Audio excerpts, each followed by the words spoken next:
Hey guys, how are you? कैसे हैं आप सब? आज के इस वीडियो में हम एक बहुत इंपॉर्टेंट टॉपिक कवर करने वाले हैं, जिसके सबसे बड़ी बात यह है कि इस टॉपिक के अंदर से आप 5 नंबर, 10 नंबर, 15 नंबर, 20 नंबर, आप किसी भी मार्क्स का क्वेश्चन बना सकते हो। और वो क्वेश्चन आसान भी बन सकता है और वो क्वेश्चन डिफिकल्ट भी बन सकता है। ये चैप्टर है financial statements of sole proprietorship, जहां पर हम कवर करेंगे manufacturing entities as well as non manufacturing entities के लिए। तो चलिए विदाउट वेस्टिंग टाइम शुरुआत करते हैं आज का वीडियो। तो गाइस, इस चैप्टर के अंदर ना आपको manufacturing as well as non manufacturing entities दोनों समझने हैं। नॉन मैन्युफैक्चरिंग एंटिटीज जो है ना, उनको बनाना पड़ता है trading profit and loss account और बैलेंस शीट। वेयर एज अगर हम मैन्युफैक्चरिंग एंटिटीज की बात करें तो उनको ट्रेडिंग पीएनएल बैलेंस शीट तो बनाना ही बनाना है, साथ साथ उनको बनाना पड़ता है मैन्युफैक्चरिंग अकाउंट। तो आज हम सबसे पहले शुरुआत करते हैं अपने नॉन मैन्युफैक्चरिंग एंटिटीज से। सबसे पहली बात, जब भी हमें कोई फाइनल अकाउंट्स बनाने होते हैं तो हमारे को क्वेश्चन में दिया होता है ट्रायल बैलेंस। अब उस ट्रायल बैलेंस की हेल्प से हमें बनाने होते हैं फाइनल अकाउंट्स। अब ट्रायल बैलेंस के अंदर अगर नीचे कोई एडजस्टमेंट्स नहीं दे रखी तो that is a very easy question, क्योंकि वहां पर हमें क्या करना है, अगर कोई एसेट्स है तो बैलेंस शीट में एसेट साइड पे चली जाएगी। लेट से फर्नीचर है, बैलेंस शीट में एसेट साइड। बिल्डिंग है, बैलेंस शीट में एसेट साइड। लैंड है, बैलेंस शीट में एसेट साइड। मशीनरी है, बैलेंस शीट में एसेट साइड। गुडविल है, बैलेंस शीट में एसेट साइड। इसका मतलब ये हुआ, अगर कोई भी ऐसी एसेट है जो आपको ट्रायल बैलेंस में दे रखी है तो वो as it is balance sheet में एसेट साइड चली जाएगी। देन इसके बाद लाइबिलिटीज, अगर लेट्स से कोई लोन दिया है, कोई बोरोइंग्स दिए हैं, क्रेडिटर्स दिए हैं, तो वो लाइबिलिटी साइड पे चले जाएंगे। अगर आपको कैपिटल दी है तो वो कैपिटल भी लाइबिलिटी साइड पे चली जाएगी, बट कैपिटल को हम इनर कॉलम में लिखेंगे। देन इसके बाद हमारे पास आएंगे एक्सपेंसेस और रेवेन्यूज। अब एक्सपेंसेस और रेवेन्यूज में हमें उसके दो हिस्से करने पड़ेंगे। अगर कोई एक्सपेंस डायरेक्ट है, डायरेक्ट का मतलब क्या हुआ, वो जो एक्सपेंस है that can be related, directly related to your business. मतलब ये हुआ कि जो काम आप कर रहे हो, जो प्रोडक्ट आप बना रहे हो, या जो जॉब वर्क आप प्रोवाइड कर रहे हो, या किसी डिपार्टमेंट में आप काम कर रहे हो, तो सीधी सीधी बात है, जो चीज आपके प्रोडक्ट से डायरेक्टली रिलेट हो पाएगी, यानी भाई ये चीज तो मेरा प्रोडक्ट बनाने में लगती है, तो वो आपका डायरेक्ट एक्सपेंस है। सीधी सीधी बात बताऊं तो उसके बिना आप अपना बिजनेस कर ही नहीं सकते हो, तो that is your direct expense, right. But उससे हटके, जो प्रोडक्ट से हटके बिजनेस में और भी खर्चे होते हैं, दैट डज नॉट मीन कि उसके बिना बिजनेस हो सकता है, उसके बिना भी बिजनेस नहीं हो सकता, but that expenses are known as indirect expense. तो इन शॉर्ट सीधी बात है, जो एक्सपेंसेस प्रोडक्ट को बनाने से रिलेटेड होंगे, प्रोडक्ट को रेडी टू यूज तक लाने की सिचुएशन से रिलेटेड होंगे, रेडी टू सेल की सिचुएशन तक लाने के, वो जो एक्सपेंसेस होंगे वो होंगे हमारे direct. Whereas all other expenses are known as indirect. जैसे कुछ एग्जांपल, वेजेस डायरेक्ट है, सैलरीज इनडायरेक्ट है, फ्रेट डायरेक्ट है, फ्रेट आउटवर्ड इनडायरेक्ट है, कैरेज इनवर्ड डायरेक्ट है, कैरेज आउटवर्ड इनडायरेक्ट है। Then power and fuel direct है, and बाकी इलेक्ट्रिसिटी चार्जेस इनडायरेक्ट है। रेंट अगर फैक्ट्री का है तो डायरेक्ट है, अगर ऑफिस का रेंट है तो इनडायरेक्ट है। तो ऐसे आपने बाइफरगेट करना है कि कौन सा एक्सपेंस डायरेक्ट है और कौन सा इनडायरेक्ट है। बिकॉज जो भी एक्सपेंसेस डायरेक्ट होंगे वो जाएंगे ट्रेडिंग अकाउंट में, और जो भी एक्सपेंसेस इनडायरेक्ट होंगे वो जाएंगे पीएनएल अकाउंट में। अब आती है बात रेवेन्यू की। रेवेन्यू में जनरली हमारे पास जो डायरेक्ट होती है वो सिर्फ और सिर्फ सेल्स होती है, तो वो ट्रेडिंग में क्रेडिट साइड पे चला जाता है। तो मान लीजिए सेल के साथ साथ आप सर्विस भी प्रोवाइड करते हैं तो वो भी डायरेक्ट है। अगर आप जॉब वर्क प्रोवाइड करते हैं उससे आपको पैसा मिल रहा है, वो भी डायरेक्ट है। तो जो भी रेवेन्यूज डायरेक्ट हैं वो ट्रेडिंग में क्रेडिट साइड पे चले जाएंगे, और जो इनडायरेक्ट होंगे वो पीएनएल में क्रेडिट साइड पे आ जाएंगे। तो अगर आपके पास एक ट्रायल बैलेंस दिया हुआ है और आपको उस ट्रायल बैलेंस की हेल्प से फाइनल अकाउंट्स बनाने हैं, तो आपको उस ट्रायल बैलेंस को 5 पार्ट में डिवाइड करना है। Asset, liability, capital, revenue, expense. Asset और लायबिलिटी और कैपिटल तीनों बैलेंस शीट में जाएंगे। रेवेन्यू और एक्सपेंस को अपने टुकड़े करने की, डायरेक्ट है तो ट्रेडिंग में, इनडायरेक्ट है तो पीएनएल में, राइट। अब अगर मान लीजिए ऐसी कोई आइटम आ जाती है जो हमें सोचने पे मजबूर कर रही है, भाई ये है क्या, ये एसेट है, लायबिलिटी है, कैपिटल है, रेवेन्यू, एक्सपेंस है, मुझे समझ ही नहीं आ रहा, तो मैं आपको एक शॉर्टकट बताता हूं, शायद उससे थोड़ी सी आपकी हेल्प हो जाए। आप ये चेक करो कि ट्रायल बैलेंस में वो आइटम आपको डेबिट साइड पे दी है या क्रेडिट साइड पे दी है। अगर वो आइटम आपको डेबिट साइड पे दी है तो बेटा या तो वो एसेट है या फिर वो आपका एक्सपेंस है। तो या तो आप उसे बैलेंस शीट में एसेट साइड पे लिख दो या फिर ट्रेडिंग पीएनएल की डेबिट साइड पे लिख दो। जैसे फॉर एग्जांपल स्टेशनरी, अब आपको नहीं पता कि स्टेशनरी एसेट है या स्टेशनरी एक्सपेंस है, तो अगर आप उसे एसेट मानते हो तो बैलेंस शीट में एसेट साइड पे ले जाओ, अगर आप उसे एक्सपेंस मान रहे हो तो पीएनएल में डेबिट साइड पे ले जाओ। और अगर कोई चीज आपको क्रेडिट साइड पे दी है तो या वो आपकी लायबिलिटी है या वो आपकी इनकम है। ऑब्वियसली कैपिटल तो कैपिटल होती है, वो तो क्वेश्चन में गिवन होती है। अब इसके बाद आपने क्या करना है, ट्रेडिंग का टोटल करना, उससे ग्रॉस प्रॉफिट निकल कर आएगा, ग्रॉस प्रॉफिट ट्रांसफर होगा पीएनएल में, ग्रॉस लॉस भी हो सकता है। फिर उसके बाद उससे नेट प्रॉफिट या नेट लॉस निकल कर आएगा। नेट प्रॉफिट हुआ तो कैपिटल में प्लस हो जाएगा, नेट लॉस हुआ तो कैपिटल में माइनस हो जाएगा। और फिर वो कैपिटल से हम टोटल करेंगे बैलेंस शीट का, बैलेंस शीट मैच होनी चाहिए। और एक अकाउंटिंग स्टूडेंट के लिए बैलेंस शीट मैच होने से बड़ी अचीवमेंट कोई और है ही नहीं, राइट। लेकिन दिक्कत ये नहीं क्रिएट करता, दिक्कत हमारे लिए क्रिएट करती है कुछ एडजस्टमेंट। अच्छा, ये मैंने आपके लिए एक लिस्ट है डायरेक्ट और इनडायरेक्ट की। अगर आपको लगता है कि भैया ये मेरे को देखनी है लिस्ट, तो पॉज करिए, आराम से चेक करिए, स्क्रीनशॉट ले लीजिए और उसके बाद आगे बढ़िए मेरे साथ। आइए जी, इसके बाद हमारे को बात करनी है एडजस्टमेंट्स के बारे में। Now what are the adjustment? सबसे पहले ये समझना है एडजस्टमेंट होती क्या है। एडजस्टमेंट का मतलब होता है अनरिकॉर्डेड स्टेटमेंट्स, यानी कि वो स्टेटमेंट्स हैं जो ऊपर ट्रायल बैलेंस बनाते समय अभी तक रिकॉर्ड नहीं हुई है। तो ये अगर अभी तक रिकॉर्ड नहीं हुई है तो अब हमें रिकॉर्ड करनी पड़ेंगी। और कोई भी चीज अगर बुक्स ऑफ अकाउंट्स में रिकॉर्ड करनी है तो उसके लिए पहले पास करनी पड़ती है जर्नल एंट्री। तो मैं आपको एक क्लियर कट बात बता रहा हूं, अगर आपको अपनी एडजस्टमेंट की जर्नल एंट्री पता है तो फिर आप एडजस्टमेंट बड़े आराम से कर लेंगे। बट अगर आपको अपनी एडजस्टमेंट की जर्नल एंट्री नहीं पता तो फिर आपको दिक्कत आ सकती है। अब एडजस्टमेंट की जर्नल एंट्री कैसे करनी है वो तो आपको एडजस्टमेंट पढ़ने के बाद ही पता लगेगा। लेट्स से हमारी पहली एडजस्टमेंट है क्लोजिंग स्टॉक। अब क्लोजिंग स्टॉक की जर्नल एंट्री होती है closing stock account debit to trading account. Sir ये एंट्री क्यों होती है इसकी? बेटा देखो, सीधी सीधी बात है, स्टॉक क्या होता है? स्टॉक वो होता है जो साल के एंड में हमारे पास बच गया।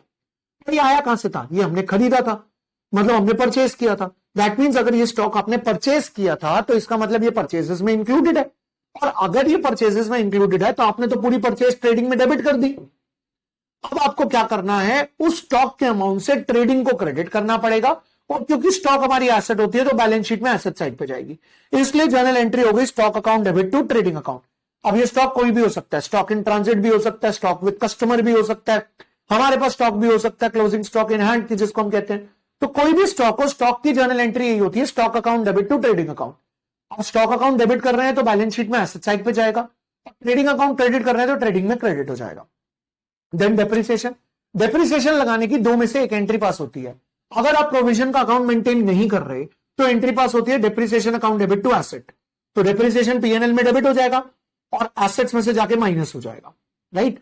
और अगर आप प्रोविजन फॉर डेप्रिसिएशन का अकाउंट मेंटेन कर रहे हो तो फिर जर्नल एंट्री होती है depreciation account debit to provision for depreciation. तो in that case depreciation PNL में जाके डेबिट तो होगा, एसेट में से माइनस टोटल अमाउंट होगा। टोटल अमाउंट मतलब जो प्रोविजन आपके पास ट्रायल बैलेंस में ऑलरेडी पड़ा है वो भी, और ये वाला उसमें जाके ऐड होकर टोटल प्रोविजन माइनस हो जाएगा। लेट्स से आपके पास ट्रायल बैलेंस के अंदर प्रोविजन पड़ा है 10,000 रुपए का और आपने इस बार डेप्रिसिएशन लगाया 2,000 रुपए का, तो अब जब बैलेंस शीट में से माइनस होगा एसेट्स में से तो पूरा 12,000 एक साथ माइनस हो जाएगा।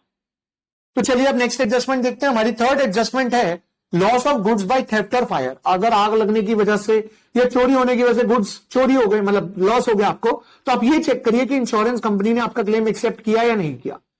अगर इंश्योरेंस कंपनी ने आपका क्लेम एक्सेप्ट नहीं किया तो सारा का सारा लॉस पीएनएल में डेबिट हो जाएगा और परचेज में से जाके माइनस हो जाएगा, because it is your stock which is already included in the purchases and if it is an asset तो एसेट में से जाके माइनस हो जाएगा, राइट। और अगर इंश्योरेंस कंपनी ने क्लेम एक्सेप्ट कर लिया, लेट्स से 10,000 का क्लेम था, इंश्योरेंस कंपनी ने 5,000 एक्सेप्ट किया या 6,000 एक्सेप्ट किया, 4,000 एक्सेप्ट नहीं किया, तो जो 4,000 का लॉस है वो पीएनएल में डेबिट होगा और 6,000 रुपए इंश्योरेंस कंपनी के नाम से बैलेंस शीट में एसेट साइड पे आ जाएंगे। देन इसके बाद आउटस्टैंडिंग एक्सपेंस, ये सारी जर्नल एंट्रीज है, ध्यान से समझिएगा। पहली आउटस्टैंडिंग एक्सपेंस की जर्नल एंट्री होती है expense account debit to outstanding expense. Expense debit हो रहा है, एक्सपेंस डेबिट हो रहा है और एक्सपेंस का नेचर भी डेबिट होता है, तो ये एक्सपेंस में जाके ऐड हो जाएगा। और आउटस्टैंडिंग एक्सपेंस लायबिलिटी होती है तो बैलेंस शीट में लायबिलिटी साइड पे चली जाएगी। वेयरएज अगर हम प्रीपेड एक्सपेंस की एंट्री पास करें तो एंट्री होती है prepaid expense account debit to expense. अब एक्सपेंस का नेचर होता है डेबिट और हम एक्सपेंस को कर रहे हैं क्रेडिट, तो ये एक्सपेंस में से जाके माइनस हो जाएगा और प्रीपेड एक्सपेंस बैलेंस शीट में एसेट साइड पे चला जाएगा। देन इसके बाद अक्रूड इनकम की जर्नल एंट्री होती है accrued income account debit to income.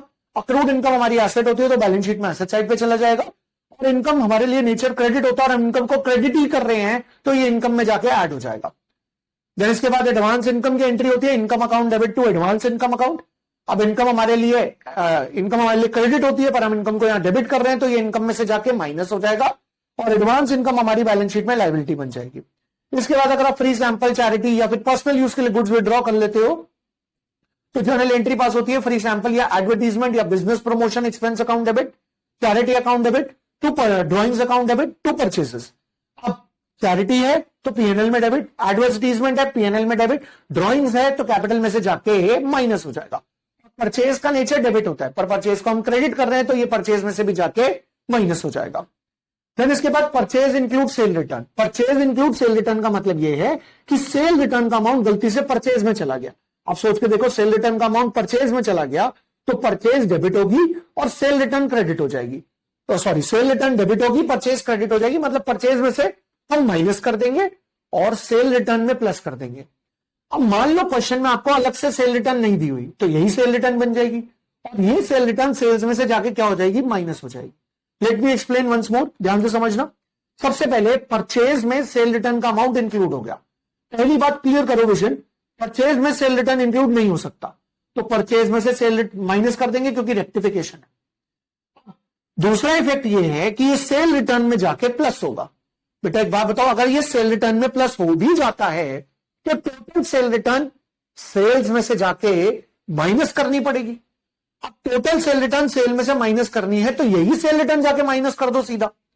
तो इन शॉर्ट सीधी सीधी बात है, अगर परचेज में सेल रिटर्न का अमाउंट इंक्लूड हो जाता है तो वो परचेज में से इसलिए माइनस होगा क्योंकि वो परचेज में इंक्लूड नहीं होना चाहिए, और सेल्स में से इसलिए माइनस होगा क्योंकि वो सेल रिटर्न है, और सेल रिटर्न कहां से माइनस होती है, सेल्स में से। सिमिलरली ये भी आ सकता है कि सेल्स इंक्लूड परचेज रिटर्न। अब सेल्स इंक्लूड परचेज रिटर्न मतलब सेल्स में परचेज रिटर्न का अमाउंट इंक्लूडेड है, तो सेल्स में इंक्लूड नहीं होना चाहिए था तो सेल्स में से माइनस करेंगे और परचेज रिटर्न में प्लस करेंगे, बट परचेज रिटर्न परचेज में से माइनस होती है तो इसे भी परचेज में से माइनस कर देंगे। तो मुद्दे की बात बताओ, अगर दोनों को मिलाकर, तो सेल में परचेज रिटर्न हो या परचेज में सेल रिटर्न हो, दोनों परचेज और सेल दोनों में से माइनस होना है। सिंपल सा लॉजिक है।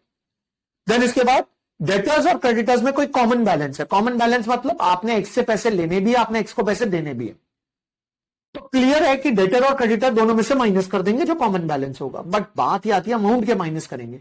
मान लो डेटर्स में इंक्लूडेड है 20,000 से और क्रेडिटर्स में इंक्लूडेड है 10,000 से या 15,000 से, मानते हैं डेटर्स में इंक्लूडेड है 20 से, क्रेडिटर्स में इंक्लूडेड है 15 से, तो जो कम अमाउंट है ना 15,000 वही तो कॉमन है। कॉमन का मतलब क्या होता है, जो दोनों में है, तो इसमें 20 इसमें 15, तो 15 तो इसमें भी है ना, कॉमन अमाउंट माइनस करेंगे, यानी दोनों में से डेटर और क्रेडिटर में से 15,000 रुपए माइनस हो जाएंगे। इसके बाद आती है सबसे main adjustment, that is bad debts और प्रोविजन फॉर डाउटफुल डेट्स। देखो जी, अगर आप अपने वही पुराने लिख के कॉन्सेप्ट के साथ चलना चाहते हो, गो फॉर इट। जहां पर हम क्या करते थे, पीएनएल में डेबिट साइड पे लिखते थे to bad debts, add further bad debts, less old provision, add new provision. अगर प्लस में आ गया तो पीएनएल में डेबिट साइड पे, माइनस में आ गया तो पीएनएल में क्रेडिट साइड पे। और डेटर्स में से जाके बैलेंस शीट में new bad debts, further bad dates minus होंगे और न्यू प्रोविजन जो है वो माइनस होगा। अगर आप इस कॉन्सेप्ट के चलना चाहते हो, गो फॉर इट, मैं मना नहीं कर रहा, लेकिन मेरा कॉन्सेप्ट थोड़ा सा हटके है लेकिन बहुत पावरफुल है। मैं क्या कहता हूं, मेरी बात को समझो। सबसे पहले ये बताओ, एडजस्टमेंट में जो बैड डेट्स दिए हैं वो बैड डेट्स हैं जो अभी तक बैलेंस शीट में रिकॉर्ड नहीं हुए, राइट। अगर वो बैलेंस शीट में रिकॉर्ड नहीं हुए, इसका मतलब यह है कि हमें सबसे पहले उसे रिकॉर्ड करना चाहिए, मतलब ट्रायल बैलेंस में रिकॉर्ड नहीं हुए, सॉरी, तो हमें उसे रिकॉर्ड करना चाहिए। बेटा एक बात बताओ, बैड डेट्स रिकॉर्ड करने की जर्नल एंट्री होती है bad debts account debit to debtors account.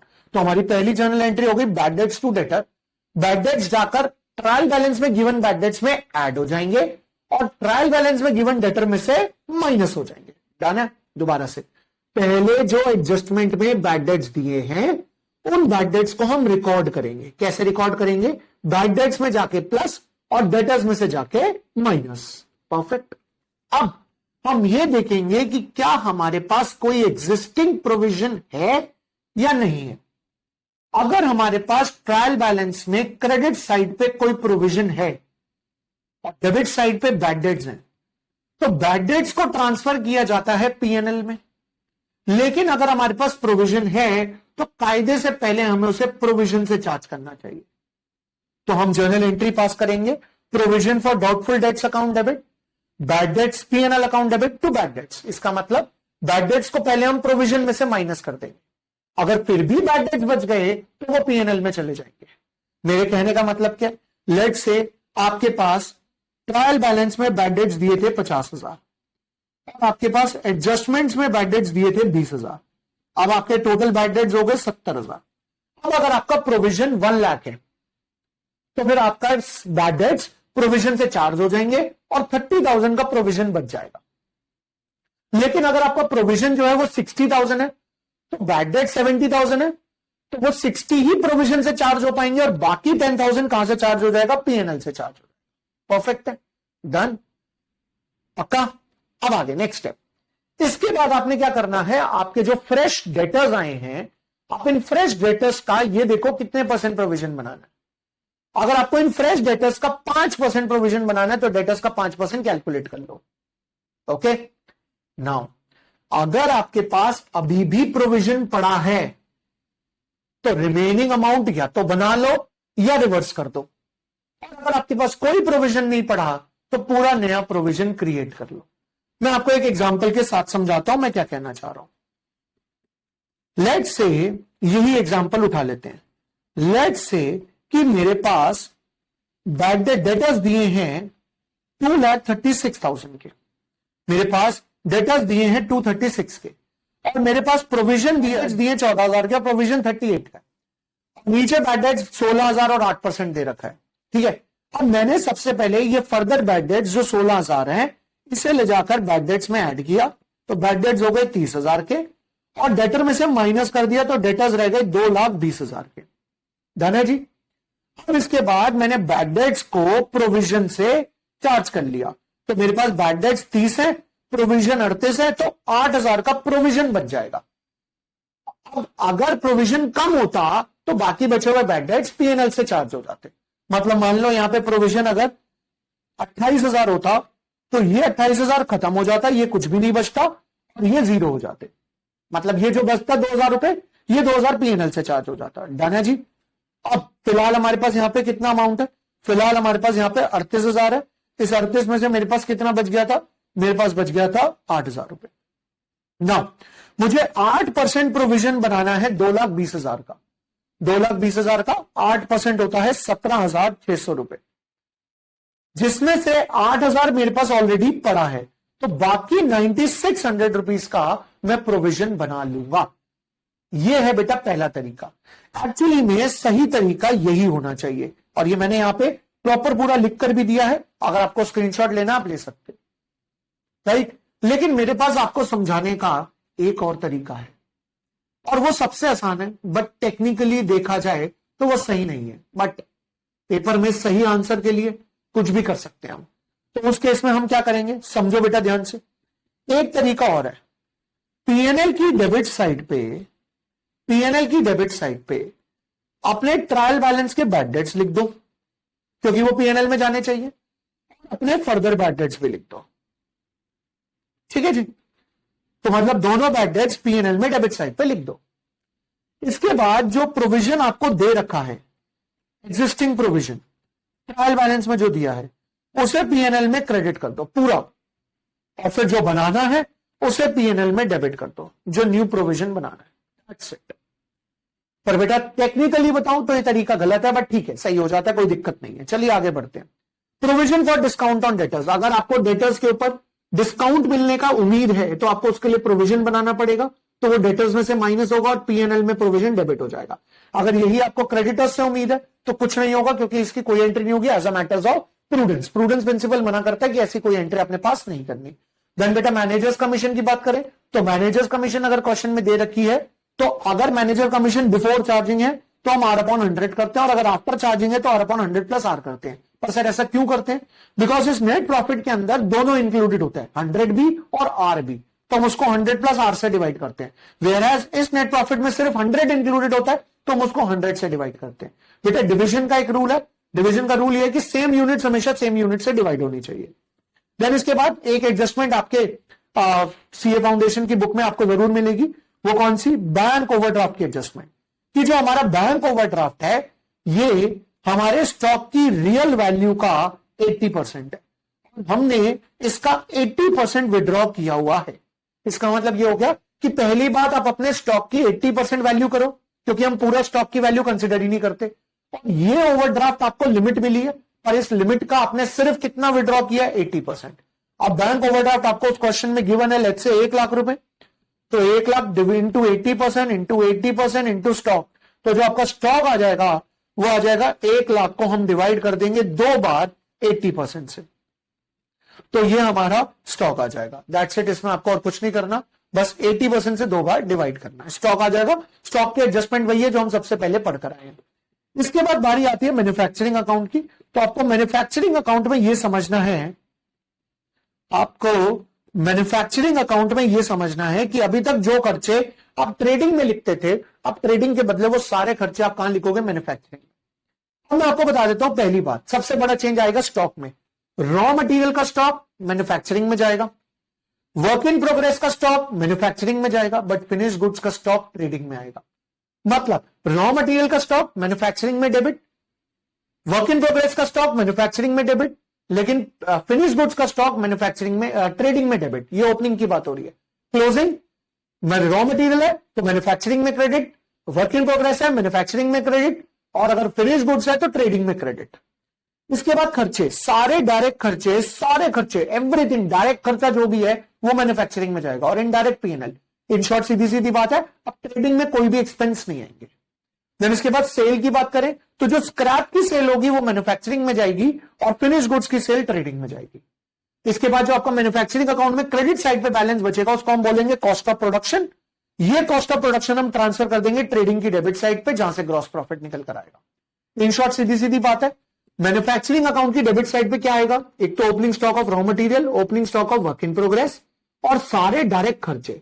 Credit side पे आपका closing stock of raw material, closing stock of work in progress, sale of scrap, ठीक है जी। और फिर जो बैलेंस क्रेडिट साइड पे बचेगा वो होगा कॉस्ट ऑफ प्रोडक्शन, जिसको हम ट्रांसफर कर देंगे ट्रेडिंग की डेबिट साइड। तो ट्रेडिंग में क्या क्या आएगा, एक तो opening stock of finish goods, closing stock of finish goods, closing stock की सेल मतलब फिनिश गुड्स की सेल, और उसके बाद जो डेबिट साइड पे कॉस्ट ऑफ प्रोडक्शन आया, जो बचेगा ग्रॉस प्रॉफिट या लॉस होगा।